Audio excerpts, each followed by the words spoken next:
খালার বাড়িতে বেড়াতে গিয়ে ঘুমন্ত স্ত্রীকে কুপিয়ে হত্যার অভিযোগ উঠেছে স্বামীর বিরুদ্ধে। মঙ্গলবার দিবাগত রাতে এই ঘটনা ঘটে। পরে পুলিশ অভিযুক্ত স্বামীকে গ্রেফতার করে। এমন ঘটনা ঘটে নড়াইল সদর উপজেলার বাহির গ্রামে।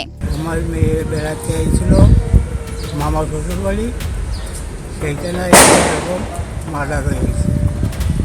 মার্ডার করলো কিরা? মার্ডার করেছে আমার জামাই। নিহত চাঁদনী আক্তার খাদিজা খুলনার ফুলতলা উপজেলার বাসিন্দা। পুলিশ জানায় সোমবার পরিবার সহ খালার বাড়িতে বেড়াতে আসেন সাকিব ও তার স্ত্রী।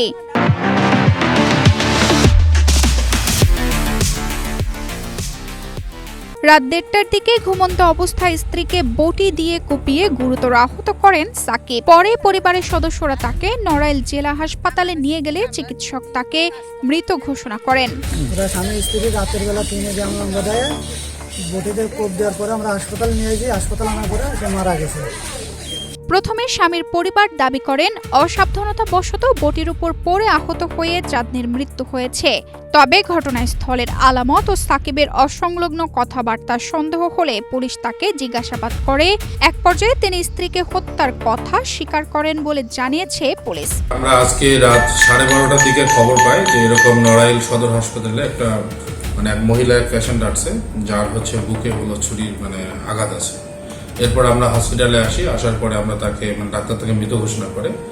এরপর আমরা ঘটনাস্থলে যাই। ঘটনাস্থলটা নড়াইল সদর থানাধীন আপনার বাহির গ্রামে। তো ওই গ্রামে গিয়ে আমরা ওই যে ভিকটিম যিনি ছিলেন খাদিজা আক্তার চাঁদনী, তার স্বামী সাকিবকে আমরা আটক করি।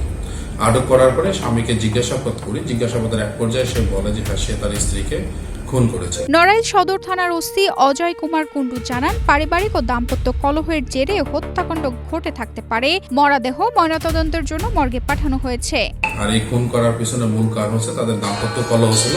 এই দাম্পত্য কলহের কারণে সে এই কাজ করেছে। আর আমরা তার দেখানো মতে হত্যাকাণ্ডে ব্যবহৃত যে খড় কাটার জন্য যে একটা বটি ছিল, ওই বটিটা আমরা উদ্ধার করেছি। আমরা রক্তমাখা বেডশিট এবং রক্তমাখা যে কাঁথা ছিল সেটা আমরা জব্দ করেছি।